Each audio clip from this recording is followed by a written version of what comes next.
हाँ जी, गुरु study point ਤੇ ਤੁਹਾਡਾ ਸਵਾਗਤ ਕੀਤਾ ਜਾਂਦਾ ਜੀ। ਸੋ ਦੋਸਤੋ, ਸਾਈਕੋਲੋਜੀ ਦੇ ਥੰਮ ਦੀ ਗੱਲ ਕਰ ਰਹੇ ਹਾਂ ਆਪਾਂ, ਜਾਂ ਸਾਈਕੋਲੋਜੀ ਦੇ ਮਤਲਬ ਗਿਆਨਵਾਦ ਦੇ ਸਿਧਾਂਤ ਦੀ ਜਿਹੜੀ ਰਚਨਾ ਕਰਨ ਵਾਲਾ ਬੰਦਾ, ਜਿਹੜਾ ਪਿਤਾਮਾ ਬੋਲਿਆ ਜਾਂਦਾ ਨਾ, ਜੀਨ ਪਿਆਜੇ, ਉਹਦੀ ਗੱਲ ਕਰਨ ਜਾ ਰਹੇ ਹਾਂ ਅੱਜ। ਲੈਕਚਰ ਨੂੰ ਧਿਆਨ ਨਾਲ ਸੁਣਿਓ, ਅਖੀਰ ਤੱਕ ਸੁਣਿਓ, ਅਤੇ ਚੈਨਲ ਨੂੰ ਸਬਸਕ੍ਰਾਈਬ ਕਰਨਾ ਨਾ ਭੁੱਲਿਓ। ਜਿਹੜੇ ਸਾਥੀਆਂ ਨੇ ਆਪਣਾ ਚੈਨਲ ਸਬਸਕ੍ਰਾਈਬ ਨਹੀਂ ਕਰਿਆ, ਸਬਸਕ੍ਰਾਈਬ ਵਾਲਾ ਇੱਕ ਸਕਿੰਟ ਕੱਢ ਕੇ ਆਪਣਾ ਬਟਨ ਦਬਾ ਲਓ। ਸਬਸਕ੍ਰਾਈਬ ਜ਼ਰੂਰ ਕਰੋ, ਆਪਣੇ ਚੈਨਲ ਨੂੰ ਆਪਣੇ ਦੋਸਤਾਂ ਮਿੱਤਰਾਂ ਤੱਕ ਵੀ ਪਹੁੰਚਾਓ।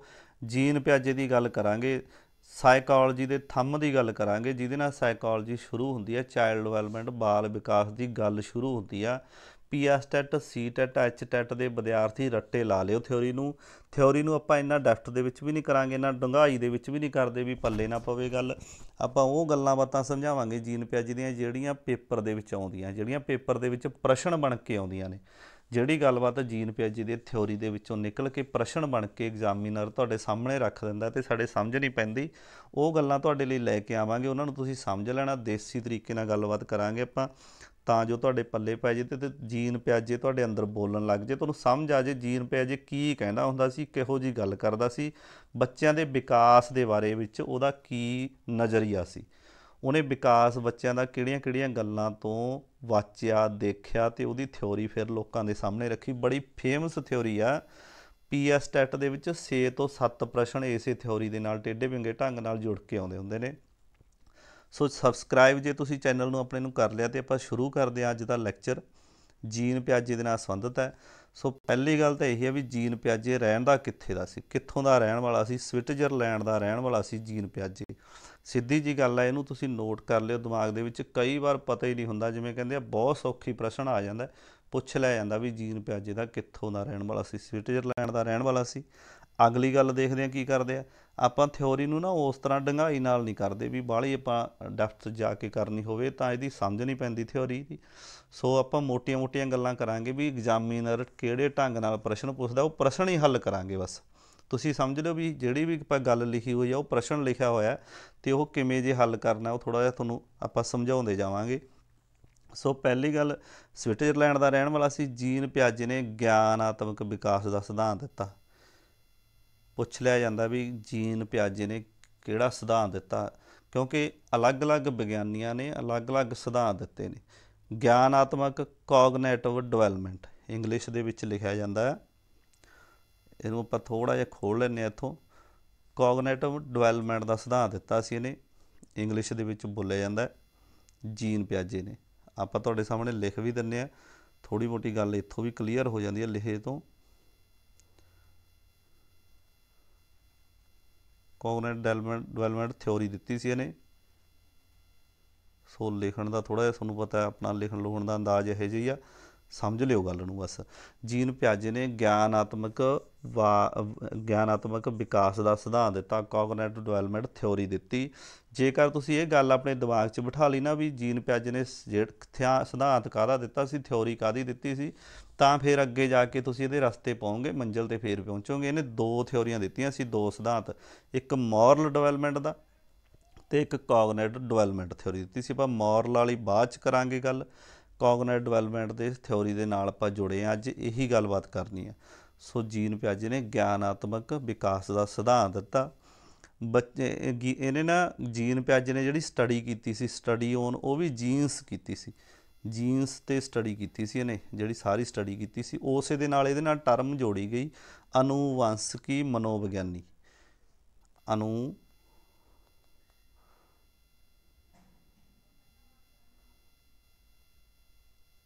ਅਨੂਵੰਸ਼ਕੀ ਮਨੋਵਿਗਿਆਨੀ ਦੇ ਤੌਰ 'ਤੇ ਇਹਦੇ ਨਾਲ ਇਹ ਟਰਮ ਜੁੜ ਗਈ ਸੀ। ਇਹਨੂੰ ਇਹੀ ਬੋਲਿਆ ਜਾਂਦਾ ਸੀਗਾ, ਅਨੂਵੰਸ਼ਕ ਮਨੋਵਿਗਿਆਨੀ। ਇੰਗਲਿਸ਼ ਦੇ ਵਿੱਚ ਇੱਕ ਸ਼ਬਦ ਲਿਖਿਆ ਹੁੰਦਾ, ਥੋੜ੍ਹਾ ਜਿਹਾ ਬੋਲਣ ਦੇ ਵਿੱਚ ਔਖਾ, ਹਰ ਇੱਕ ਨੂੰ ਔਖਾ ਜਿਹਾ ਲੱਗਦਾ, ਐਪਿਸਟੇਮੋਲੋਜਿਸਟ।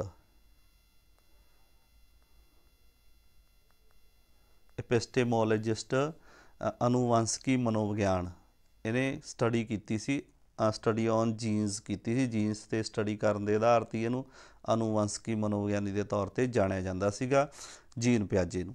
ਸੋ ਅੱਗੇ ਦੇਖਦੇ ਹਾਂ ਕੀ ਗੱਲ ਸੀ ਜੀਨ ਪਿਆਜੇ ਦੇ ਨਾਲ ਸੰਬੰਧਿਤ। ਜੀਨ ਪਿਆਜੇ ਅਨੁਸਾਰ ਬੱਚੇ ਨੌਲੇਜ ਬਿਲਡਰ ਹੁੰਦੇ ਨੇ, ਵੈਰੀ ਇੰਪੋਰਟੈਂਟ ਆ। ਜੀਨ ਪਿਆਜੇ ਕਹਿੰਦਾ ਜਿਹੜੇ ਬੱਚੇ ਨੇ ਉਹ ਨੌਲੇਜ ਨਾ ਬਿਲਡ ਕਰਦੇ ਨੇ ਆਪਣੇ ਆਪ ਦੇ ਵਿੱਚ, ਸਿਕਿਰਿਆ ਜੀਵ ਹੁੰਦੇ ਨੇ, ਐਕਟਿਵ ਲਰਨਰ ਹੁੰਦੇ ਨੇ ਬੱਚੇ।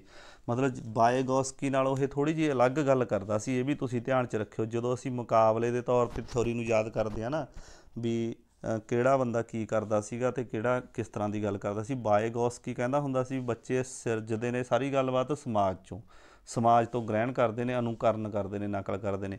ਜੀਨ ਪਿਆਜੇ ਬੰਦਾ ਉਲਟ ਸੀ, ਇਹ ਕਹਿੰਦਾ ਵੀ ਬੱਚੇ ਐਕਟਿਵ ਲਰਨਰ ਹੁੰਦੇ ਨੇ, ਸਿਕਿਰਿਆ ਜੀਵ ਹੁੰਦੇ ਨੇ, ਇਹ ਆਪਣੇ ਆਪ ਦੇ ਵਿੱਚ ਨੌਲੇਜ ਬਿਲਡ ਕਰਦੇ ਨੇ, ਨੌਲੇਜ ਬਿਲਡਰ ਹੁੰਦੇ ਨੇ। ਬੱਚਾ ਆਪਣੇ ਆਪ 'ਚ ਹੀ ਸਿੱਖਦਾ, ਖੋਜ ਕਰਕੇ ਸਿੱਖਦਾ। ਅੱਗੇ ਦੇਖਦੇ ਹਾਂ ਕੀ ਕਹਿੰਦਾ ਜੀਨ ਪਿਆਜੇ ਦੇ ਅਨੁਸਾਰ, ਬੱਚੇ ਛੋਟੇ ਵਿਗਿਆਨੀ ਹੁੰਦੇ ਨੇ। ਵੈਰੀ ਇੰਪੋਰਟੈਂਟ ਟਰਮ ਹੈਗੀ, ਧਿਆਨ 'ਚ ਰੱਖਿਓ, ਨੋਟ ਕਰ ਲਿਓ। ਛੋਟੇ ਵਿਗਿਆਨੀ ਹੁੰਦੇ ਨੇ, ਨੰਨੇ ਵਿਗਿਆਨੀ ਹੁੰਦੇ ਨੇ, ਉਹ ਨੰਨੇ ਸ਼ਬਦ ਵੀ ਲਿਖਿਆ ਹੁੰਦਾ, ਲਿਟਲ ਸਾਇੰਟਿਸਟ ਬੋਲਿਆ ਜਾਂਦਾ ਹੈ। ਜੀਨ ਪਿਆਜੇ ਹਰ ਵਾਰ ਇਹੀ ਕਹਿੰਦਾ ਸੀ ਬੱਚੇ ਨਵਾਂ ਸਿਰਜਦੇ ਨੇ, ਨਵਾਂ ਪੈਦਾ ਕਰਦੇ ਨੇ, ਸਿਕਿਰਿਆ ਜੀਵ ਹੁੰਦੇ ਨੇ, ਐਕਟਿਵ ਲਰਨਰ ਹੁੰਦੇ ਨੇ, ਛੋਟੇ ਵਿਗਿਆਨੀ ਦੇ ਤੌਰ 'ਤੇ ਬੱਚੇ। ਕਹਿੰਦਾ ਵੀ ਬੱਚੇ ਨਾ, ਜਦੋਂ ਆਪਾਂ ਕਈ ਵਾਰ ਆਪਾਂ ਵੀ ਦੇਖਦੇ ਹਾਂ, ਤੁਹਾਡੇ ਸਾਹਮਣੇ ਇੱਕ ਬੱਚੇ ਦਾ ਤੁਸੀਂ ਦ੍ਰਿਸ਼ ਬਣਾ ਲਓ, ਛੋਟਾ ਬੱਚਾ ਹੈਗਾ ਕੋਈ 2-3 ਸਾਲ ਦਾ, ਉਹਨੂੰ ਜੇ ਕੋਈ ਚੀਜ਼ ਖਿਡੌਣਾ ਫੜਾ ਦਈਏ ਆਪਾਂ, ਉਹ ਤੋੜ ਮਰੋੜ ਕੇ ਉਹਨੂੰ ਕੁਛ ਸਿੱਖਦਾ ਰਹਿੰਦਾ, ਉਹਦੇ ਵਿੱਚੋਂ ਐਕਟਿਵ ਹੁੰਦਾ ਪੂਰਾ ਉਹ। ਇਹ ਨਹੀਂ ਹੈ ਵੀ ਉਹਦੇ ਸਾਹਮਣੇ ਪਿਆ ਰਹੇ ਅਤੇ ਉਹ ਕੁਛ ਕਰੇ ਨਾ। ਸੋ ਜੀਨ ਪਿਆਜੇ ਦੇ ਅਨੁਸਾਰ ਬੱਚੇ ਛੋਟੇ ਵਿਗਿਆਨੀ ਹੁੰਦੇ ਨੇ ਜੀ। ਸੋ ਅਗਲੀ ਗੱਲ ਕਰਦੇ ਹਾਂ ਜੀ, ਅੱਗੇ ਕੀ ਗੱਲ ਹੈ, ਜੀਨ ਪਿਆਜੇ ਨੂੰ ਗਿਆਨਵਾਦ ਦਾ ਪਿਤਾਮਾ ਕਿਹਾ ਜਾਂਦਾ। ਵੈਰੀ ਵੈਰੀ ਇੰਪੋਰਟੈਂਟ ਹੈ, ਫਾਦਰ ਆਫ ਕੋਗਨੀਟਿਜ਼ਮ ਬੋਲਿਆ ਜਾਂਦਾ। Father of ਕੋਗਨੀਟਿਜ਼ਮ, ਗਿਆਨਵਾਦ the Pitamah jean ਪਿਆਜੇ ਨੂੰ ਕਿਹਾ ਜਾਂਦਾ। ਕਾਰਨ ਕੀ ਕਾਰਨ ਹੈ, ਇਸੇ ਨੂੰ ਹੀ ਪਿਤਾਮਾ ਕਿਉਂ ਕਿਹਾ ਜਾਂਦਾ? ਪਿਤਾਮਾ ਉਸੇ ਨੂੰ ਕਹਾਂਗੇ ਜਿਹਨੇ ਜੜ ਲਾਈ ਸੀ। ਗਿਆਨਵਾਦ ਦਾ ਜਿਹੜਾ ਵਿਕਾਸ ਦਾ ਸਿਧਾਂਤ ਦਿੱਤਾ ਸੀ ਨਾ, ਸਾਰਿਆਂ ਤੋਂ ਪਹਿਲਾਂ ਇਸੇ ਨਹੀਂ ਦਿੱਤਾ ਸੀ। ਇਹ ਥਿਊਰੀ ਸਾਰਿਆਂ ਤੋਂ ਪਹਿਲਾਂ ਇਸੇ ਨਹੀਂ ਦਿੱਤੀ ਸੀ। ਸੋ ਬਾਇਗੋਸਕੀ ਨੇ ਵੀ ਬਾਅਦ 'ਚ ਦਿੱਤੀ, ਬਰੂਨਰ ਨੇ ਬਾਅਦ 'ਚ ਦਿੱਤੀ, ਹੋਰ ਵੀ ਮਨੋਵਿਗਿਆਨੀਆਂ ਨੇ ਇਹ ਗਿਆਨਵਾਦ ਵਿਕਾਸ ਦਾ ਸਿਧਾਂਤ, ਕੋਗਨੇਟਿਵ ਡਿਵੈਲਪਮੈਂਟ ਦਾ ਸਿਧਾਂਤ ਦਿੱਤਾ। ਪਰ ਪਹਿਲਾਂ ਸਾਰਿਆਂ ਤੋਂ ਇਹ ਜਿਹੜੀ ਜਿਵੇਂ ਕਹਿੰਦੇ ਮੁੱਢ ਜਿਹੜੇ ਨੇ ਮੱਥਾ ਲਾਇਆ ਹੈ ਨਾ, ਸਾਰਾ ਥਿਊਰੀ ਨੂੰ ਦਿੱਤਾ ਸਾਰਿਆਂ ਨੂੰ ਪਹਿਲਾਂ, ਉਹ ਜੀਨ ਪਿਆਜੇ ਨੇ ਦਿੱਤਾ ਸੀ। ਅੱਗੇ ਦੇਖਦੇ ਹਾਂ ਜੀ, ਇਹ ਸਾਰੇ ਪ੍ਰਸ਼ਨ ਨੇ ਦੋਸਤੋ ਜਿਹੜੇ ਕਿਵੇਂ ਨਾ ਕਿਵੇਂ ਬਣ ਰਹੇ ਆ, ਤੁਸੀਂ ਇਹਨੂੰ ਸਮਝ ਲੈਣਾ ਬਸ। ਫਾਦਰ ਆਫ ਕੰਸਟਰਕਟਿਜ਼ਮ, ਜੀਨ ਪਿਆਜੇ ਨੂੰ ਫਾਦਰ ਆਫ ਕੰਸਟਰਕਟਿਜ਼ਮ ਬੋਲਿਆ ਜਾਂਦਾ ਸੀ। ਰਚਨਾਵਾਦ, ਸਿਰਜਨਾਵਾਦ ਦਾ ਪਿਤਾਮਾ ਬੋਲਿਆ ਜਾਂਦਾ ਸੀਗਾ ਜੀਨ ਪਿਆਜੇ ਨੂੰ। ਕਈ ਵਾਰ ਆ ਜਾਂਦੀ ਹੈ ਗੱਲ ਸਟਰਕਚਰਿਜ਼ਮ ਦੀ ਗੱਲ ਆ ਜਾਂਦੀ ਹੈਗੀ। ਸਟਰਕਚਰਿਜ਼ਮ ਹੁੰਦਾ ਸੰਰਚਨਾਵਾਦ, ਸੰਰਚਨਾਵਾਦ ਇਹ ਗੱਲ ਹੋਰ ਹੈ, ਇਹ ਜੀਨ ਪਿਆਜੇ ਦੇ ਨਾਲ ਨਹੀਂ ਜੁੜਦੀ ਆ ਕੇ। ਜੀਨ ਪਿਆਜੇ ਰਚਨਾਵਾਦ ਅਤੇ ਸਿਰਜਨਾਵਾਦ ਦੀ ਗੱਲ ਕਰਦਾ ਜੀ। ਸਿਰਜਨਾਵਾਦ ਕੁਛ ਗੱਲ ਹੋਰ ਹੈ, ਸੰਰਚਨਾਵਾਦ ਕੁਛ ਗੱਲ ਹੋਰ ਹੈ। ਕੰਸਟਰਕਟਿਜ਼ਮ ਗੱਲ ਕੁਛ ਹੋਰ ਹੈਗੀ ਅਤੇ ਸਟਰਕਚਰਿਜ਼ਮ ਗੱਲ ਹੋਰ ਹੈ। ਵਿਲੀਅਮ ਵੁੰਟ ਨੇ ਕਿਹਾ ਸੀ ਸਟਰਕਚਰਿਜ਼ਮ ਮਨ ਦੀ ਸੰਰਚਨਾ ਦੀ ਗੱਲਬਾਤ ਬਾਰੇ ਉਹਨੇ ਥਿਊਰੀ ਦਿੱਤੀ ਸੀ। ਸੋ father of ਕੰਸਟਰਕਟਿਜ਼ਮ, ਰਚਨਾਵਾਦ, ਸਿਰਜਨਾਵਾਦ the Pitamah jean ਪਿਆਜੇ ਨੂੰ ਕਿਹਾ ਜਾਂਦਾ ਜੀ। ਅੱਗੇ ਗੱਲ ਕਰਦੇ ਹਾਂ ਦੋਸਤੋ, ਜੀਨ ਪਿਆਜੇ ਦੇ ਸਿਧਾਂਤ ਅਨੁਸਾਰ ਬੱਚਾ ਖੋਜਕਰਤਾ ਅਤੇ ਨਿਰਮਾਣ ਵਜੋਂ ਵੀ ਜਾਣਿਆ ਜਾਂਦਾ। ਵੈਰੀ ਵੈਰੀ ਇੰਪੋਰਟੈਂਟ ਹੈ। ਪਹਿਲਾਂ ਵੀ ਆਪਾਂ ਕਿਵੇਂ ਨਾ ਕਿਵੇਂ ਗੱਲੀ ਬਾਤੀ ਸਾਰੀ ਗੱਲ ਸਮਝਾ ਰਹੇ ਹਾਂ, ਇਹ ਇੱਕ ਤਰ੍ਹਾਂ ਦੇ ਪ੍ਰਸ਼ਨਾਂ ਦੇ ਰੂਪ ਦੇ ਵਿੱਚ ਆ ਜਾਂਦੇ ਆ।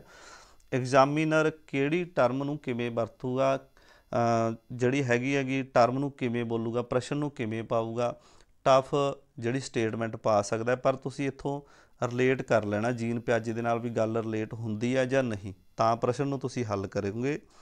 ਸੋ ਜੀਨ ਪਿਆਜੇ ਦੇ ਸਿਧਾਂਤ ਅਨੁਸਾਰ ਬੱਚਾ ਖੋਜ ਕਰਕੇ ਸਿੱਖਦਾ ਸੀ, ਖੋਜ ਕਰਤਾ ਰਹਿੰਦਾ ਸੀ, ਨਿਰਮਾਣ ਕਰਦਾ ਸੀ, ਉਹ ਨਿਰਮਾਣ ਦੇ ਵਜੋਂ ਜਾਣਿਆ ਜਾਂਦਾ ਹੈਗਾ ਬੱਚੇ ਇਹਦੇ ਸਿਧਾਂਤ ਨੂੰ। ਜੀਨ ਪਿਆਜੇ ਦੇ ਸਿਧਾਂਤ ਨੂੰ, ਜੀਨ ਪਿਆਜੇ ਦੇ ਸਿਧਾਂਤ ਨੂੰ ਸਟੇਜੀ ਸਿਧਾਂਤ ਵੀ ਬੋਲਿਆ ਜਾਂਦਾ। ਆਪਾਂ ਅੱਗੇ ਗੱਲ ਵੀ ਕਰਾਂਗੇ। ਸੋ ਜੇ ਅੰਗਰੇਜ਼ੀ ਦੇ ਵਿੱਚ, ਇੰਗਲਿਸ਼ ਦੇ ਵਿੱਚ ਇਸ ਗੱਲ ਨੂੰ ਬੋਲਿਆ ਜਾਵੇ ਤਾਂ ਇਨਵੈਸਟੀਗੇਸ਼ਨ ਐਂਡ ਫਾਰਮੇਸ਼ਨ, ਖੋਜ ਅਤੇ ਨਿਰਮਾਣ ਦਾ ਸਿਧਾਂਤ। Theory of investigation and formation, ਹੋਰ ਖੋਜ ਅਤੇ ਨਿਰਮਾਣ ਦਾ ਸਿਧਾਂਤ ਦੇ ਤੌਰ 'ਤੇ ਇਹ ਬੋਲਿਆ ਜਾਂਦਾ ਸੀਗਾ ਜੀਨ ਪਿਆਜੇ ਦੇ ਸਿਧਾਂਤ ਨੂੰ। ਅਗਲੀ ਗੱਲ ਕਰਦੇ ਹਾਂ, ਜੀਨ ਪਿਆਜੇ ਅਨੁਸਾਰ ਬੱਚਿਆਂ ਦਾ ਚਿੰਤਨ ਵੱਡਿਆਂ ਨਾਲੋਂ ਪ੍ਰਕਾਰ ਜਾਂ ਗੁਣਵੰਤਾ ਵਿੱਚ ਭਿੰਨ ਹੁੰਦਾ, ਨਾ ਕਿ ਮਾਤਰਾ ਵਿੱਚ। ਗੱਲ ਨੂੰ ਸਮਝਿਓ, ਜੀਨ ਪਿਆਜੇ ਕਹਿੰਦਾ ਬੱਚਿਆਂ ਦਾ ਜਿਹੜਾ ਚਿੰਤਨ ਹੁੰਦਾ, ਬੱਚਿਆਂ ਦੀ ਜਿਹੜੀ ਸਮਝ ਹੁੰਦੀ ਹੈ, ਜਿਹੜੀ ਬੱਚਾ ਸੋਚਦਾ ਕਿਸੇ ਚੀਜ਼ ਬਾਰੇ, ਉਹ ਚਿੰਤਨ ਕਰ ਰਿਹਾ, ਤਾਂ ਉਹ ਵੱਡਿਆਂ ਦੇ ਨਾਲੋਂ ਪ੍ਰਕਾਰ ਜਾਂ ਗੁਣਵੰਤਾ ਵਿੱਚ ਭਿੰਨ ਹੁੰਦਾ ਹੈ, ਨਾ ਕਿ ਮਾਤਰਾ 'ਚ। ਮੰਨ ਲਓ ਵੱਡੇ ਇੰਨੀ ਮਾਤਰਾ 'ਚ ਗੱਲ ਕਰਦੇ ਆ, ਤਾਂ ਬੱਚਾ ਵੀ ਇੰਨੀ ਮਾਤਰਾ 'ਚ ਹੀ ਗੱਲ ਕਰੂਗਾ, ਪਰ ਜਿਹੜੀ ਉਹਦੀ ਗੁਣਵੰਤਾ ਹੈਗੀ ਜਾਂ ਉਹਦਾ ਪ੍ਰਕਾਰ ਹੈ ਨਾ, ਉਹ 'ਚ ਭਿੰਨ ਹੋਊਗਾ। ਉਹਦੇ ਵਿੱਚ ਉਹਦਾ ਫਰਕ ਹੋ ਸਕਦਾ ਹੈ। ਮਤਲਬ ਕੁਆਲਿਟੀ ਦੇ ਵਿੱਚ ਮਤਲਬ ਹੈਗੀ ਹੈ ਵੀ ਭਿੰਨਤਾ ਹੋ ਸਕਦੀ ਹੈ ਕੁਆਲਿਟੀ ਦੇ ਵਿੱਚ, ਕੁਆਂਟੀਟੀ ਦੇ ਵਿੱਚ ਭਿੰਨਤਾ ਨਹੀਂ ਹੋਊਗੀ। ਇਹ ਨਹੀਂ ਹੋ ਸਕਦਾ ਵੀ ਵੱਡੇ ਤਾਂ ਗੱਲ ਕਰਦੇ ਆ ਜੀ 100% ਅਤੇ ਬੱਚਾ ਗੱਲ ਕਰਦਾ 80%। ਦੇਖੋ ਇਹਦੀ ਸਮਝ, ਇਹ ਵੀ ਆਪਦੀ ਸਮਝ ਨਾਲ 100% ਗੱਲ ਕਰ ਰਿਹਾ ਵੱਡਾ, ਜਿਹੜਾ ਕੋਈ ਵੱਡਾ ਇਨਸਾਨ ਹੈ, ਵੱਡਾ ਮਤਲਬ 16-17 ਸਾਲ ਦਾ ਜਾਂ 20 ਸਾਲ ਦਾ ਜਿੰਨਾ ਵੀ ਹੈ, ਜਿਹੜੀ ਉਹ ਗੱਲ ਕਰ ਰਿਹਾ ਉਹ ਵੀ ਆਪਦੇ ਹਿਸਾਬ ਨਾਲ 100% ਹੀ ਕਰੂਗਾ, ਪੂਰੀ ਕਰੂਗਾ। ਬੱਚੇ ਦੀ ਜਿੰਨੀ ਸਮਝ ਹੈ ਉਹ ਵੀ ਆਪਦੇ ਹਿਸਾਬ ਨਾਲ 100% ਹੀ ਕਰੂਗਾ। ਪਰ ਇਹਦੇ ਵਿੱਚ ਜਿਹੜੀ ਹੁਣ ਕੁਆਲਿਟੀ ਹੈ, ਉਹ ਕੁਆਲਿਟੀ ਦੇ ਵਿੱਚ ਫਰਕ ਹੋਊਗਾ ਵੀ ਵੱਡੇ ਨਾਲ ਕੁਆਲਿਟੀ ਦੇ ਵਿੱਚ ਭਿੰਨਤਾ ਹੋ ਸਕਦੀ ਹੈ, ਗੁਣਵੱਤਾ ਦੇ ਵਿੱਚ ਅਤੇ ਪ੍ਰਕਾਰ ਦੇ ਵਿੱਚ ਭਿੰਨਤਾ ਹੋ ਸਕਦੀ ਹੈ। ਸੋ ਇੱਥੋਂ ਤੁਸੀਂ ਇਹਨੂੰ ਧਿਆਨ 'ਚ ਰੱਖਿਓ। ਅਗਲੀ ਗੱਲ ਕਰਦੇ ਹਾਂ, ਜੀਨ ਪਿਆਜੇ ਨੇ ਇਸ ਸਿਧਾਂਤ ਨੂੰ ਦੇਣ ਲਈ ਆਪਣੇ 3 ਬੱਚਿਆਂ 'ਤੇ ਪ੍ਰਯੋਗ ਕੀਤੇ। ਵੈਰੀ ਵੈਰੀ ਇੰਪੋਰਟੈਂਟ ਹੈ, ਇਹ ਗੱਲ ਨੂੰ ਸਮਝਿਓ। ਜੀਨ ਪਿਆਜੇ ਅਜਿਹਾ ਵਿਗਿਆਨੀ ਸੀ, ਐਵੇਂ ਨਹੀਂ ਫੇਮਸ ਹੋਇਆ, ਬਹੁਤ ਮੱਥਾ ਮਾਰਿਆ ਸੀ ਬੰਦੇ ਨੇ ਥਿਓਰੀ ਦੇਣ ਵਾਸਤੇ ਨਾ, ਕੋਗਨੇਟਿਵ ਡਿਵੈਲਪਮੈਂਟ ਦੀ ਥਿਓਰੀ ਦੇਣ ਵਾਸਤੇ ਉਹਨੇ ਆਪਣੇ 3 ਬੱਚੇ ਚੁਣੇ ਸੀ, ਆਪਦੇ ਜੰਮੇ ਹੋਏ 3 ਬੱਚਿਆਂ 'ਤੇ ਉਹਨੇ ਨਾ ਇਹ ਮਤਲਬ ਪ੍ਰਯੋਗ ਕੀਤਾ ਸੀ 3 ਬੱਚਿਆਂ 'ਤੇ। ਸੋ ਉਹਨੇ ਆਪਦੇ 3 ਬੱਚੇ ਲਏ, ਉਹਨਾਂ 'ਤੇ ਪ੍ਰਯੋਗ ਕੀਤਾ। ਇਹਦੀ ਇਸੇ ਕਰਕੇ ਆਲੋਚਨਾ ਵੀ ਹੋਈ, ਇਸੇ ਗੱਲ ਕਰਕੇ ਆਲੋਚਨਾ ਵੀ ਹੋਈ। ਉਹ ਮਤਲਬ ਉਹਨੇ ਨਾ ਜਦੋਂ ਆਪਦੇ 3 ਬੱਚੇ ਲਏ, ਜਿਹੜੇ ਆਲੋਚਕ ਸੀਗੇ ਉਹ ਥੋੜ੍ਹੇ ਜਿਹੇ ਇਹ ਕਹਿੰਦੇ ਸੀ ਵੀ ਇਹ ਇਸੇ ਦੇ ਆਪਦੇ ਜੰਮੇ ਹੋਏ ਬੱਚੇ ਨੇ, ਇਹਨਾਂ ਨੂੰ ਵਾਤਾਵਰਨ ਵੀ ਇੱਕੋ ਜਿਹਾ ਮਿਲਿਆ, ਇਹਨਾਂ ਦੀ ਹੈਰੀਡਿਟੀ ਵੀ ਉਹੀ ਹੈ, ਵੀ ਅਲੱਗ-ਅਲੱਗ ਵਾਤਾਵਰਨ 'ਚ ਵੀ ਨਹੀਂ, ਵਾਤਾਵਰਨ ਦੇ ਬੱਚੇ ਨਹੀਂ ਲਏ, ਅਲੱਗ-ਅਲੱਗ ਹੈਰੀਡਿਟੀ ਦੇ ਬੱਚੇ ਨਹੀਂ ਲਏ। ਇਹਦੀ ਇਸੇ ਕਰਕੇ ਥੋੜ੍ਹੀ ਜਿਹੀ ਨਾ ਆਲੋਚਨਾ ਹੋਈ ਵੀ ਜੀਨਸ ਹੈ, ਜਿਹੜਾ ਜੀਨਸ ਇਹਨਾਂ ਬੱਚਿਆਂ 'ਚ ਉਹ ਸੇਮ ਹੈ, 3 ਇੱਕੋ ਜਿਹੀ ਸਮਝਦੇ ਵੀ ਹੋ ਸਕਦੇ ਆ ਜਦੋਂ ਹੈਰੀਡਿਟੀ ਦੇ ਨਾਲ ਸੰਬੰਧਿਤ ਨੇ। ਸੋ ਫਿਰ ਵੀ ਇੰਨੀ ਆਲੋਚਨਾ ਹੋਣ ਦੇ ਬਾਵਜੂਦ ਵੀ ਇਹ ਫੇਮਸ ਹੈ ਬੰਦਾ, ਇਹਦੀ ਥਿਓਰੀ ਨੂੰ ਟਾਲਿਆ ਨਹੀਂ ਜਾ ਸਕਦਾ। ਜਿਵੇਂ ਕਹਿੰਦੇ ਹੁੰਦੇ ਨੰਬਰ 1 ਹੈ, ਇਹਦੀ ਥਿਓਰੀ ਨੂੰ ਮੰਨਿਆ ਗਿਆ। ਸੋ ਇਹ ਬੰਦਾ ਕਹਿੰਦਾ ਹੁੰਦਾ ਸੀ ਵੀ ਬੱਚੇ ਲਈ ਸਿਰਫ ਤੁਸੀਂ ਨਾ ਗਾਈਡ ਦੇ ਤੌਰ 'ਤੇ ਕੰਮ ਕਰੋ, ਬੱਚੇ ਖੁਦ ਆਪਣੇ ਆਪ ਨੂੰ ਸਿੱਖਣਗੇ, ਆਪਣੇ ਆਪ 'ਚ ਸਿੱਖਣਗੇ, ਅੱਗੇ ਵਧਣਗੇ, ਉਹ ਅੱਗੇ ਤੁਰਨਗੇ ਸਮਾਜ ਦੇ ਵਿੱਚ, ਉਹ ਆਪਣੇ ਆਪ ਸਾਰੀਆਂ ਚੀਜ਼ਾਂ ਪ੍ਰਾਪਤ ਕਰ ਲੈਣਗੇ। ਉਹਦੀ ਨਿਰੀ-ਪੂਰੀ ਤੁਸੀਂ ਉਹਨੂੰ ਪ੍ਰਾਪਤ ਕਰਕੇ ਨਾ ਦਿਓ। ਮੰਨ ਲਓ ਆਪਾਂ ਨਾ ਕੁਛ ਬੱਚੇ ਨੂੰ, ਛੋਟਾ ਬੱਚਾ ਆਪਣੇ ਕੋਲ ਆ ਗਿਆ, ਪ੍ਰੀ ਪ੍ਰਾਇਮਰੀ ਦਾ ਬੱਚਾ, ਤੁਸੀਂ ਉਹਨੂੰ ਪੜ੍ਹਾ ਰਹੇ ਹੋ, ਤੁਸੀਂ ਉਹਦਾ ਹੱਥ ਫੜ ਕੇ ਥੋੜ੍ਹੀ ਜਿਹੀ ਹੈਲਪ ਕਰ ਸਕਦੇ ਹੋ। ਇਹ ਨਹੀਂ ਹੈ ਵੀ ਜੇ ਤੁਸੀਂ ਉਹਨੂੰ 35 ਲਿਖਾਉਣੀ ਜਾਂ ABC ਸਿਖਾਉਣੀ ਹੈ ਤਾਂ ਸਾਰੀ ਲਿਖ ਕੇ ਦੇ ਦਿਓ, ਨੋ। ਜੀਨ ਪਿਆਜੇ ਕਹਿੰਦਾ ਤੁਸੀਂ ਉਹਦੀ ਥੋੜ੍ਹੀ ਜਿਹੀ ਹੈਲਪ ਕਰ ਸਕਦੇ ਹੋ, ਹੱਥ ਨਾਲ ਉਹਦਾ ਮਤਲਬ ਉਂਗਲਾਂ ਚਲਾਉਣੀਆਂ ਸਿਖਾ ਸਕਦੇ ਹੋ ਵੀ ਇੱਦਾਂ ਚਲਾਓ, ਵੀ ਉਹ ਆਪਣੇ ਆਪ ਸਿੱਖੂਗਾ। ਉਹਨੂੰ ਫਿਰ ਆਪਣੇ ਆਪ, ਉਹ ਐਕਟਿਵ ਲਰਨਰ ਬੰਦਾ, ਆਪਣੇ ਆਪ ਸਿੱਖ ਲੂਗਾ, ਬੱਚੇ ਉਹਦੇ ਅੰਦਰੋਂ ਹੀ ਨਿਕਲਣਗੀਆਂ ਗੱਲਾਂ। ਸੋ 3 ਬੱਚਿਆਂ ਦੀ ਗੱਲ ਕਰਦੇ ਸੀਗੇ, 3 ਬੱਚਿਆਂ 'ਤੇ ਪ੍ਰਯੋਗ ਕੀਤਾ, ਇਹ ਗੱਲ ਧਿਆਨ 'ਚ ਰੱਖਿਓ। ਸੋ ਜੀਨ ਪਿਆਜੇ ਦੀਆਂ ਬਹੁਤ ਸਾਰੀਆਂ ਕਿਤਾਬਾਂ ਨੇ, ਇਹਨਾਂ ਵਿੱਚੋਂ ਮਹੱਤਵਪੂਰਨ ਕਿਤਾਬਾਂ, ਸੋ 2-3 ਆਪਾਂ ਮਹੱਤਵਪੂਰਨ ਕਿਤਾਬਾਂ ਲੈ ਕੇ ਆਏ ਹਾਂ। ਮੋਰਲ ਜੱਜਮੈਂਟ ਆਫ ਚਾਈਲਡ, ਉਹਦੀ ਕਿਤਾਬ ਬਹੁਤ ਮਹੱਤਵਪੂਰਨ ਰਹੀ ਹੈ। The language and thought, genetic epistemologist, ਆਪਾਂ ਪਹਿਲਾਂ ਵੀ ਇਹ ਦੱਸਿਆ ਸੀ, ਸਟੱਡੀ ਔਨ ਜੀਨਸ ਕਰੀ ਸੀ ਨਾ ਜਦੋਂ ਉਹਨੇ, ਸਟੱਡੀ ਔਨ ਜੀਨਸ, ਇਸੇ ਤੋਂ ਇਹ ਟਰਮ ਪੈਦਾ ਹੋਈ ਜੈਨੇਟਿਕ ਐਪਿਸਟੇਮੋਲੋਜੀ। ਸੋ ਅਨੁਵੰਸ਼ਕੀ ਮਨੋਵਿਗਿਆਨੀ ਉਹਨੂੰ ਜਾਣਿਆ ਜਾਂਦਾ ਸੀਗਾ। ਸੋ ਇਹਦੇ ਵਿੱਚ ਇੱਕ ਜਿਹੜੀ ਹੈਗੀ ਹੈ ਕਿਤਾਬ ਦ ਲੈਂਗੁਏਜ ਐਂਡ ਥਾਊਟ, ਇਸੇ ਤਰ੍ਹਾਂ ਦੀ ਕਿਤਾਬ ਹੈਗੀ ਆ ਥਾਊਟ ਐਂਡ ਲੈਂਗੁਏਜ, ਉਹ ਵਾਈਗੋਸਕੀ ਦੀ ਹੈ। ਜਿਹੜਾ ਨਾ ਮਤਲਬ ਜੀਨ ਪਿਆਜੇ ਸੀ, ਉਹ ਵਾਰ-ਵਾਰ ਇਹ ਗੱਲ ਕਰਦਾ ਹੁੰਦਾ ਸੀ ਵੀ ਜਿਹੜੇ ਵਿਚਾਰ ਨੇ ਉਹ ਭਾਸ਼ਾ ਨੂੰ ਪ੍ਰਭਾਵਿਤ ਕਰਦੇ ਨੇ। ਵਾਈਗੋਸਕੀ ਉਲਟ ਗੱਲ ਕਹਿੰਦਾ ਹੁੰਦਾ ਸੀ ਵੀ ਜਿਹੜੀ ਭਾਸ਼ਾ ਹੈਗੀ ਉਹ ਵਿਚਾਰਾਂ ਨੂੰ ਪ੍ਰਭਾਵਿਤ ਕਰਦੀ ਹੈ। ਇਸੇ ਦੋਨਾਂ ਤਰੀਕਿਆਂ ਦੇ ਨਾਲ ਇਹਨਾਂ ਨੇ ਫਿਰ ਕਿਤਾਬਾਂ ਵੀ ਲਿਖੀਆਂ। ਸੋ ਆਪਾਂ ਅੱਗੇ ਦੇਖਦੇ ਹਾਂ ਕੀ ਗੱਲ ਕਰਦਾ ਸੀਗਾ ਜੀਨ ਪਿਆਜੇ। ਜੀਨ ਪਿਆਜੇ ਦੇ ਅਨੁਸਾਰ ਬੱਚੇ ਦਾ ਬੌਧਿਕ ਵਿਕਾਸ ਜੀਵ ਵਿਗਿਆਨ, ਪਰਿਪੱਖਤਾ ਅਤੇ ਵਾਤਾਵਰਨ ਦੇ ਅਨੁਭਵਾਂ ਦਾ ਨਤੀਜਾ ਹੈ। ਜੀਨ ਪਿਆਜੇ ਕਹਿੰਦਾ ਸੀ ਵੀ ਜਿਹੜਾ ਬੱਚੇ ਦਾ ਬੌਧਿਕ ਵਿਕਾਸ ਹੈ ਨਾ, ਬੁੱਧੀ ਦਾ ਵਿਕਾਸ ਹੈ ਜਿਹੜਾ, ਉਹਦਾ IQ ਹੈ ਜਿਹੜਾ, ਉਹਦੀ ਸਮਝ ਸ਼ਕਤੀ ਹੈ, ਉਹਦਾ ਬੌਧਿਕ ਵਿਕਾਸ ਹੈ, ਉਹ ਕਿਵੇਂ ਪੈਦਾ ਹੋਇਆ, ਉਹ ਕਿਵੇਂ ਬਣਿਆ, ਉਹ ਕਿੱਥੋਂ ਬਣਦਾ, ਉਹ ਕਿਵੇਂ ਬਣਦਾ। ਉਹ ਕਹਿੰਦਾ ਪਰਿਪੱਖਤਾ ਅਤੇ ਵਾਤਾਵਰਨ, ਇਹ ਜਿਹੜੀ ਉਹਦੀ ਮੈਚੋਰਿਟੀ ਹੈ ਨਾ, ਮੈਚੋਰੇਸ਼ਨ ਹੈ ਜਿਹੜੀ ਉਹਦੀ, ਉਹ ਅਤੇ ਵਾਤਾਵਰਨ, ਇਹ ਦੋਨੇ ਰਲ ਕੇ ਇਹਨਾਂ ਦਾ ਸੁਮੇਲ ਹੈ ਜਿਹੜਾ, ਇਹਨਾਂ ਦਾ ਅਨੁਭਵ ਹੈ, ਇਹਨਾਂ ਦਾ ਨਤੀਜਾ ਇਹ ਉਹਦਾ ਬੌਧਿਕ ਵਿਕਾਸ। ਮਤਲਬ ਜੀਨ ਪਿਆਜੇ ਕਹਿੰਦਾ ਵੀ ਬੱਚੇ ਦੀ ਜਿਹੜੀ ਆਪਦੀ ਮੈਚੋਰਿਟੀ ਹੈ, ਪਰਿਪੱਖਤਾ ਉਹਦੀ, ਅੱਗੇ ਵੱਧ ਰਿਹਾ ਉਹ, ਹੈ ਨਾ, ਉਹ ਮਤਲਬ ਕਿਸੇ ਚੀਜ਼ ਨੂੰ ਸਿੱਖ ਰਿਹਾ ਹੈ ਨਾ। ਪਰਿਪੱਖਤਾ ਤੋਂ ਕੀ ਲੈਂਦੇ ਆਪਾਂ, ਮਤਲਬ ਪਰਿਪੱਖਤਾ ਤੋਂ ਮਤਲਬ ਇਹ ਨਹੀਂ ਹੈਗਾ ਵੀ ਜੇ ਕੋਈ ਬੱਚਾ ਵੱਡਾ ਹੋ ਗਿਆ ਉਹ ਪਰਿਪੱਖ ਹੋ ਗਿਆ। ਅੱਜ ਆਪਾਂ ਮਤਲਬ ਦੇਸੀ ਤਰੀਕੇ ਨਾਲ ਇਹ ਸੋਚ ਲੈਂਦੇ ਹਾਂ ਮਚੌਰ ਹੋ ਗਿਆ ਬੱਚਾ 19-20 ਸਾਲ ਦਾ ਹੋ ਗਿਆ, ਉਸ ਨਾਲ ਸੰਬੰਧਿਤ ਗੱਲ ਨਹੀਂ ਕਰਦਾ। ਜੀਨ ਪਿਆਜੇ ਕਹਿੰਦਾ ਬੱਚੇ 'ਚ ਰੋਜ਼ ਪਰਿਪੱਕਤਾ ਆਉਂਦੀ ਹੈ ਜਦੋਂ ਇੱਕ ਚੀਜ਼ ਨੂੰ ਉਹ ਕਿਸੇ ਹੋਰ ਤਰੀਕੇ ਨਾਲ ਕਰਨੀ ਸਿੱਖਦਾ, ਸਮਝਦਾ ਹੈ। ਮਤਲਬ ਅੱਜ ਜਿਹੜੀ ਚੀਜ਼ ਮੈਂ ਕਰਵਾ ਰਿਹਾ, ਕੱਲ੍ਹ ਨੂੰ ਮੈਂ ਇਦੋਂ ਵਧੀਆ ਤਰੀਕੇ ਨਾਲ ਇਹਨੂੰ ਹੋਰ ਸਮਝ ਕੇ ਕਰਵਾਊਂਗਾ ਤਾਂ ਮੇਰੇ 'ਚ ਉਹ ਮਚੋਰਟੀ ਹੋਊਗੀ, ਪਰਿਪੱਕਤਾ ਹੋਊਗੀ, ਇੱਕ ਦਿਨ ਬਾਅਦ ਵੀ ਬਦਲੂਗੀ। ਅੱਜ ਤੁਹਾਨੂੰ ਥੋੜ੍ਹਾ ਜਿਹਾ ਗਿਆਨ ਹੈਗਾ, ਇਹ ਗਿਆਨ ਦੇ ਵਿੱਚ ਤੁਸੀਂ, ਮੈਂ ਜਿਹੜਾ ਤੁਹਾਨੂੰ ਗਿਆਨ ਦੇ ਰਿਹਾ, ਇਹਦੇ ਨਾਲ ਥੋੜ੍ਹੀ ਜਿਹੀ ਹੋਰ ਪਰਿਪੱਕਤਾ ਆਊਗੀ, ਹੋਰ ਮਚੋਰਟੀ ਬਣੂਗੀ। ਇੱਥੋਂ ਲੈਂਦਾ ਸੀ ਉਹ ਮਚੋਰਟੀ, ਪਰਿਪੱਕਤਾ ਨੂੰ। ਸੋ ਸਮਝ ਕੇ ਕਰਨਾ, ਪਰਿਪੱਕ ਹੋਣ ਕਰਨਾ, ਕੰਮ ਦੇ ਤੌਰ ਤਰੀਕੇ ਨੂੰ ਸਮਝ ਕੇ ਅੱਗੇ ਵਧਾਉਣਾ, ਇਹ ਪਰਿਪੱਕਤਾ ਸੀ ਉਹਦੀ। ਇਸ ਤਰੀਕੇ ਨਾਲ ਲੈਂਦਾ ਸੀ ਜੀਨ ਪਿਆਜੇ। ਸੋ ਆਪਾਂ ਗੱਲ ਕਰਦੇ ਸੀ ਵੀ ਜਿਹੜਾ ਜੀਨ ਪਿਆਜੇ ਸੀ ਉਹ ਕਹਿੰਦਾ ਸੀ ਬੱਚੇ ਦੀ ਜਿਹੜੀ ਬੁੱਧੀ ਆ ਉਹਦੇ ਅੰਦਰ ਜਿਹੜਾ ਵਿਕਾਸ ਹੈ, ਬੌਧਿਕ ਵਿਕਾਸ ਹੈ, ਉਹ ਪਰਿਪੱਕਤਾ ਅਤੇ ਵਾਤਾਵਰਨ ਦੋਨਾਂ ਦੇ ਅਨੁਭਵਾਂ ਦਾ ਨਤੀਜਾ ਹੈਗਾ। ਸੋ ਇੱਥੋਂ ਹੀ ਆਪਾਂ ਇਹਦੇ ਨਾਲ ਸਮਝ ਕੇ ਇਹਨੂੰ ਚੱਲਾਂਗੇ। ਜੀਵ ਵਿਗਿਆਨ ਇਹਨੂੰ ਨਾ ਇਹ ਬੋਲਦਾ ਸੀ ਬਾਇਓਲੋਜੀਕਲ ਮੈਚਿਓਰੇਸ਼ਨ ਬੋਲਦਾ ਹੁੰਦਾ ਸੀ ਇਹਨੂੰ। ਇੰਗਲਿਸ਼ ਦੇ ਵਿੱਚ ਟਰਮ ਬੋਲੀਏ ਜੇ ਇਹਨੂੰ ਸਾਰੀ ਨੂੰ ਆਪਾਂ, ਬਾਇਓਲੋਜੀਕਲ ਮੈਚਿਓਰੇਸ਼ਨ ਐਂਡ ਇਨਵਾਇਰਮੈਂਟ ਐਕਸਪੀਰੀਅੰਸ ਹੋ ਗਏ ਸੀ ਉਹਦੇ ਬੌਧਿਕ ਵਿਕਾਸ ਨਾਲ ਸੰਬੰਧਿਤ। ਸੋ ਅੱਗੇ ਦੇਖਦੇ ਹਾਂ ਕੀ ਗੱਲਬਾਤ ਹੈ ਜੀ। ਜੀਨ ਪਿਆਜੇ ਦੇ ਸਿਧਾਂਤ ਨੂੰ ਖੋਜ ਅਤੇ ਨਿਰਮਾਣ ਦੇ ਸਿਧਾਂਤ ਵਜੋਂ ਵੀ ਜਾਣਿਆ ਜਾਂਦਾ। ਆਪਾਂ ਪਹਿਲਾਂ ਕਰਵਾ ਚੁੱਕੇ ਹਾਂ ਇਹੀ ਗੱਲ। ਜਿਹੜਾ ਜੀਨ ਪਿਆਜੇ ਹੈ ਇਹਦੇ ਸਿਧਾਂਤ ਨੂੰ ਸਟੇਜੀ ਸਿਧਾਂਤ ਵੀ ਬੋਲਿਆ ਜਾਂਦਾ, ਸਟੇਜਾਂ ਦਾ ਸਿਧਾਂਤ, ਕਿਉਂਕਿ ਇਹਨੇ 4 ਸਟੇਜਾਂ ਦਿੱਤੀਆਂ ਸੀਗੀਆਂ ਬੱਚੇ ਦੇ ਵਿਕਾਸ ਦੀਆਂ। ਅਤੇ ਨਾਲ ਇਹਦੇ ਸਿਧਾਂਤ ਨੂੰ ਖੋਜ ਦਾ ਅਤੇ ਨਿਰਮਾਣ ਦੇ ਸਿਧਾਂਤ ਦਾ ਵੀ ਮਤਲਬ ਟਰਮ ਦਿੱਤੀ ਜਾਂਦੀ ਹੈ। ਇਨਵੈਸਟੀਗੇਸ਼ਨ ਐਂਡ ਫਾਰਮੇਸ਼ਨ, ਖੋਜ ਅਤੇ ਨਿਰਮਾਣ ਦਾ ਸਿਧਾਂਤ ਬੋਲਿਆ ਜਾਂਦਾ। ਮਤਲਬ theory of investigation and formation, ਖੋਜ ਅਤੇ ਨਿਰਮਾਣ ਦਾ ਸਿਧਾਂਤ ਜੀਨ ਪਿਆਜੇ ਦੇ ਸਿਧਾਂਤ ਨੂੰ ਬੋਲ ਦਿੱਤਾ ਜਾਂਦਾ ਕਈ ਵਾਰ। ਜੀਨ ਪਿਆਜੇ ਦੇ ਅਨੁਸਾਰ ਜੇਕਰ ਬੱਚੇ ਨੂੰ ਸਕੂਲ ਵਿੱਚ ਵਧੀਆ ਸਿੱਖਿਆ ਦੇਣੀ ਹੈ ਤਾਂ ਪਹਿਲਾਂ ਪ੍ਰੀ ਪ੍ਰਾਇਮਰੀ ਸਕੂਲ ਵਿੱਚ ਭੇਜਣਾ ਪਵੇਗਾ। ਸੋ ਇਹ ਜੀਨ ਪਿਆਜੇ ਗੱਲ ਕਹਿੰਦਾ ਸੀ ਵੀ ਜੇਕਰ ਬੱਚੇ ਨੂੰ ਨਾ ਤੁਸੀਂ ਸਕੂਲ ਦੇ ਵਿੱਚ ਵਧੀਆ ਪੜ੍ਹਾਉਣਾ ਹੈ, ਸਕੂਲ ਦੇ ਵਿੱਚ ਮੰਨ ਲਓ ਇੱਕ ਪ੍ਰਾਇਮਰੀ ਮਿਡਲ ਸਕੂਲ ਦੇ ਵਿੱਚ ਵਧੀਆ ਪੜ੍ਹਾਈ ਕਰਾਉਣੀ ਆ ਉਹਦੀ, ਵੀ ਉੱਥੇ ਉਹ ਐਕਟਿਵ ਲਰਨਰ ਰਹੇ, ਐਕਟਿਵ ਰਹੇ, ਤਾਂ ਤੁਸੀਂ ਪਹਿਲਾਂ ਉਹਨੂੰ ਪ੍ਰੀ ਪ੍ਰਾਇਮਰੀ ਸਕੂਲਾਂ 'ਚ ਭੇਜੋ। ਛੋਟੇ ਬੱਚੇ ਨੂੰ 2-3 ਸਾਲ ਦੇ ਬੱਚੇ ਨੂੰ, 4 ਸਾਲ ਦੇ ਬੱਚੇ ਨੂੰ ਪ੍ਰੀ ਪ੍ਰਾਇਮਰੀ ਸਕੂਲਾਂ 'ਚ ਭੇਜਣਾ ਸ਼ੁਰੂ ਕਰੋ। ਇਹ ਨਹੀਂ ਹੈ ਵੀ ਤੁਸੀਂ ਉਹਦੇ 2-3 ਸਾਲ ਪ੍ਰੀ ਪ੍ਰਾਇਮਰੀ ਸਕੂਲਾਂ 'ਚ ਭੇਜੋ ਨਾ, ਸਿੱਧਾ 5 ਸਾਲ ਦਾ ਕਰਕੇ ਪ੍ਰਾਇਮਰੀ 'ਚ ਭੇਜ ਦਿਓ। ਇਸ ਚੀਜ਼ ਦੇ ਉਹ ਖਿਲਾਫ ਸੀ। ਜੀਨ ਪਿਆਜੇ ਕਹਿੰਦਾ ਸੀ ਉਹ ਮਤਲਬ ਸਿੱਖਣਾ ਸ਼ੁਰੂ ਕਰਤਾ ਉਹਨੇ ਜਨਮ ਲੈਣ ਤੋਂ। ਜਦੋਂ ਜਨਮ ਲੈ ਲਿਆ ਉਦੋਂ ਤੋਂ ਹੀ ਸਿੱਖਣਾ ਸ਼ੁਰੂ ਕਰ ਗਿਆ। ਪ੍ਰੀ ਪ੍ਰਾਇਮਰੀ ਸਕੂਲਾਂ 'ਚ ਭੇਜੋ ਤਾਂ ਜੋ ਉਹ ਸਕੂਲ ਦੇ ਵਿੱਚ ਜਾ ਕੇ ਵਧੀਆ ਸਿੱਖਿਆ ਪ੍ਰਾਪਤ ਕਰੇ। ਤੁਸੀਂ ਬਹੁਤ ਸਾਰੀਆਂ ਗੱਲਾਂ ਨੂੰ ਆਪਣੇ ਆਪ ਸਮਝਣਾ, ਬਸ ਆਪਾਂ ਤੁਹਾਨੂੰ ਜੋੜਨਾ ਥਿਓਰੀ ਦੇ ਨਾਲ। ਇਹ ਪ੍ਰਸ਼ਨ ਹੀ ਨੇ ਤੁਹਾਡੇ ਜਿਹੜੇ ਕੰਮ ਆਉਂਦੇ ਰਹਿਣਗੇ।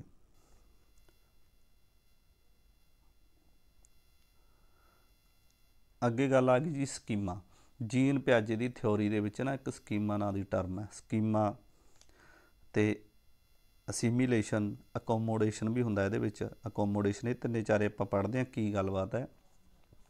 ਸਕੀਮਾ ਤੋਂ ਕੀ ਭਾਵ ਹੈ, ਪ੍ਰਸ਼ਨ ਆ ਜਾਂਦਾ। ਸਕੀਮਾ ਨੂੰ ਪੰਜਾਬੀ 'ਚ ਲਿਖਿਆ ਹੁੰਦਾ ਆਰੇਖ ਲਿਖਿਆ ਹੁੰਦਾ, ਮਤਲਬ ਗਿਆਨ ਉਹਦਾ। ਸਕੀਮਾ ਤੋਂ ਮਤਲਬ ਗਿਆਨ ਤੋਂ ਭਾਵ ਹੈ ਇਹ। ਆਰੇਖ ਪੰਜਾਬੀ ਦੇ ਵਿੱਚ ਲਿਖਿਆ ਹੁੰਦਾ ਆਰੇਖ। ਬੱਚੇ ਕੋਲ ਜੋ ਗਿਆਨ ਹੈ ਉਸਦੇ ਗਿਆਨ ਦਾ ਢਾਂਚਾ। ਮਤਲਬ ਸਕੀਮਾ ਹੈ ਕੀ, ਆਪਾਂ ਇਹ ਸਿੱਖਣਾ ਹੈ। ਸਕੀਮਾ ਮਤਲਬ ਹੁਣ ਸਿੱਧਾ ਪ੍ਰਸ਼ਨ ਨਹੀਂ ਪੁੱਛਿਆ ਜਾਂਦਾ ਵੀ ਸਕੀਮਾ ਕੀ ਹੈ ਜਾਂ ਮਤਲਬ ਸਕੀਮਾ ਕਿਹਦੀ ਟਰਮ ਹੈ। ਕੋਈ ਅਜਿਹੀ ਐਗਜ਼ਾਮੀਨਰ ਵੱਲੋਂ ਮਤਲਬ ਸਟੇਟਮੈਂਟ ਪਾਈ ਜਾਂਦੀ ਹੈ ਜਿਹੜਾ ਅਸੀਂ ਲੱਭਣੀ ਹੁੰਦੀ ਹੈ ਗੱਲ ਵੀ ਇਹ ਸਕੀਮਾ ਨਾਲ ਸੰਬੰਧਿਤ ਹੈ ਅਤੇ ਸਕੀਮਾ ਦੀ ਕਿਹੜੇ ਹਿੱਸੇ ਨਾਲ ਸੰਬੰਧਿਤ ਹੈ। ਜਿਹੜਾ ਬੱਚੇ ਕੋਲ ਕੋਈ ਗਿਆਨ ਹੈ ਉਹਨੂੰ ਹੀ ਸਕੀਮਾ ਬੋਲਿਆ ਜਾਂਦਾ। ਉਹਦੇ ਗਿਆਨ ਦਾ ਜਿਹੜਾ ਢਾਂਚਾ, ਮੰਨ ਲਓ ਤੁਹਾਡੇ ਕੋਲ, ਮੰਨ ਲਓ ਅੱਜ ਮੇਰੇ ਕੋਲ ਗਿਆਨ ਹੈ, ਅੱਜ ਮੇਰੇ ਕੋਲ ਜਿਹੜਾ ਗਿਆਨ ਹੈ ਹੁਣ ਮੈਂ ਤੁਹਾਨੂੰ ਦੱਸੀ ਜਾਂਦਾ ਇਹ ਮੇਰਾ ਸਕੀਮਾ ਹੈ। ਹੁਣ ਬਹੁਤ ਸਾਰੇ ਬੱਚੇ ਮੇਰੇ ਨਾਲ ਥਿਓਰੀ ਜਿਹੜੀ ਮੈਂ ਤੁਹਾਨੂੰ ਕਰਵਾਤੀ ਜੀਨ ਪਿਆਜੇ ਦੀ, ਇਹ ਲੈਕਚਰ ਸੁਣਨ ਤੋਂ ਬਾਅਦ ਮੇਰੇ ਨਾਲ ਇੰਟਰੈਕਸ਼ਨ ਕਰਨਗੇ, ਮੇਰੇ ਨਾਲ ਗੱਲਬਾਤ ਕਰਨਗੇ, ਸੰਚਾਰ ਹੋਊਗਾ ਸਾਡੇ ਵਿਚਾਰਾਂ ਦਾ, ਤਾਂ ਮੈਨੂੰ ਵੀ ਕੁਛ ਸਿੱਖਣ ਦੀ ਗੱਲ ਪਤਾ ਲੱਗੂਗਾ। ਮੈਂ ਥਿਓਰੀ ਤੋਂ ਬਾਅਦ ਜਿਹੜੀ ਹੋਰ ਜੀਨ ਪਿਆਜੇ ਬਾਰੇ ਜਾਣਕਾਰੀ ਲਊਂਗਾ ਉਹ ਅਲੱਗ ਚੀਜ਼ ਹੋਊਗੀ। ਜਿਹੜਾ ਮੇਰਾ ਅੱਜ ਦਾ ਗਿਆਨ ਹੈ, ਮੇਰਾ ਹੁਣ ਮੈਂ ਤੁਹਾਨੂੰ ਕਰਵਾ ਰਿਹਾ, ਇਹ ਮੇਰਾ ਸਕੀਮਾ ਹੈ, ਮੇਰੇ ਕੋਲ ਹੈ, ਮੇਰੇ ਗਿਆਨ ਦਾ ਢਾਂਚਾ ਜਿਹੜਾ ਤੁਹਾਡੇ ਮੈਂ ਸਾਹਮਣੇ ਰੱਖ ਰਿਹਾ। ਕੁੱਲ ਮਿਲਾ ਕੇ ਦੇਸੀ ਜੀ ਗੱਲ ਕਰੀਏ, ਜਿਹੜਾ ਹੈਗਾ ਵੀ ਸਾਡਾ ਭੰਡਾਰ ਹੈ ਜਿਹੜਾ ਗਿਆਨ ਦਾ, ਸਾਡੇ ਅੰਦਰ ਗਿਆਨ ਦਾ ਭੰਡਾਰ ਹੈ ਜਿਹੜਾ, ਉਹੀ ਸਾਡਾ ਸਕੀਮਾ ਹੈ। ਜਿਹੜਾ ਸਾਡਾ ਗਿਆਨ, ਜਿਹੜੀ ਮਤਲਬ ਪਾਕਟ ਆਫ ਇਨਫੋਰਮੇਸ਼ਨ ਹੈ, ਮਤਲਬ ਸਾਡੀ ਜੇਬ ਦੇ ਵਿੱਚ ਜਿਹੜੀ ਜਾਣਕਾਰੀ ਹੈ ਨਾ, ਉਹ ਸਾਡਾ ਸਕੀਮਾ ਹੀ ਹੈ। ਜਿਹੜਾ ਸਟੋਰ ਆਫ ਨੌਲੇਜ ਹੈ, ਮਤਲਬ ਗਿਆਨ ਦਾ ਭੰਡਾਰ ਹੈ, ਉਹ ਸਾਡਾ ਸਕੀਮਾ ਹੈ। ਕਈ ਵਾਰ ਨਾ ਪੁੱਛ ਲਿਆ ਜਾਂਦਾ ਵੀ ਸਕੀਮਾ ਪਰਿਵਰਤਨਸ਼ੀਲ ਹੈ। ਹਾਂ, ਇਹ ਗੱਲ ਹੁੰਦੀ ਹੈ ਵੀ ਸਕੀਮਾ ਪਰਿਵਰਤਨਸ਼ੀਲ ਹੈ। ਜਿਹੜਾ ਅੱਜ ਗਿਆਨ ਹੈ ਇਹ ਬਦਲਦਾ ਰਹਿੰਦਾ ਹੈ। ਹੁਣ ਕੱਲ੍ਹ ਨੂੰ ਸ਼ਾਮ ਤੱਕ ਮੇਰਾ ਇਹ ਗਿਆਨ ਬਦਲ ਸਕਦਾ। ਮੈਂ ਜੀਨ ਪਿਆਜੇ ਨੂੰ ਹੋਰ ਡੂੰਘਾਈ 'ਚ ਪੜ੍ਹ ਲਾਂ ਤਾਂ ਮੇਰਾ ਜਿੰਨਾ ਕੁ ਜੀਨ ਪਿਆਜੇ ਬਾਰੇ ਗਿਆਨ ਮੈਨੂੰ ਹੈਗਾ ਤਾਂ ਉਹ ਪਰਿਵਰਤਨਸ਼ੀਲ ਹੋ ਜੂ, ਬਦਲ ਜੂਗਾ। ਸੋ ਆਪਾਂ ਅਗਲੀ ਟਰਮ ਦੇਖਦੇ ਹਾਂ, ਅਸੀਮੀਲੇਸ਼ਨ। ਅਸੀਮੀਲੇਸ਼ਨ ਤੋਂ ਸਮਝਦੇ ਹਾਂ ਆਪਾਂ ਆਤਮ ਸਾਤਮੀਕਰਨ। ਆਤਮ ਸਾਤਮੀਕਰਨ ਇਹਨੂੰ ਬੋਲਿਆ ਜਾਂਦਾ। ਅਸੀਮੀਲੇਸ਼ਨ ਨੂੰ ਪੰਜਾਬੀ ਦੇ ਵਿੱਚ ਅਸੀਮੀਲੇਸ਼ਨ ਪੰਜਾਬੀ ਦੇ ਵਿੱਚ ਬੋਲਿਆ ਜਾਂਦਾ ਆਤਮ ਸਾਤਮੀਕਰਨ। ਪੰਜਾਬੀ 'ਚ ਸਿੱਧਾ ਇੱਦਾਂ ਹੀ ਲਿਖਿਆ ਹੁੰਦਾ।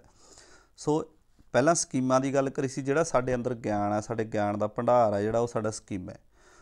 ਹੁਣ ਅਸੀਮੀਲੇਸ਼ਨ ਕੀ ਹੈ? ਪੁਰਾਣਾ ਗਿਆਨ ਅਤੇ ਨਵਾਂ ਗਿਆਨ।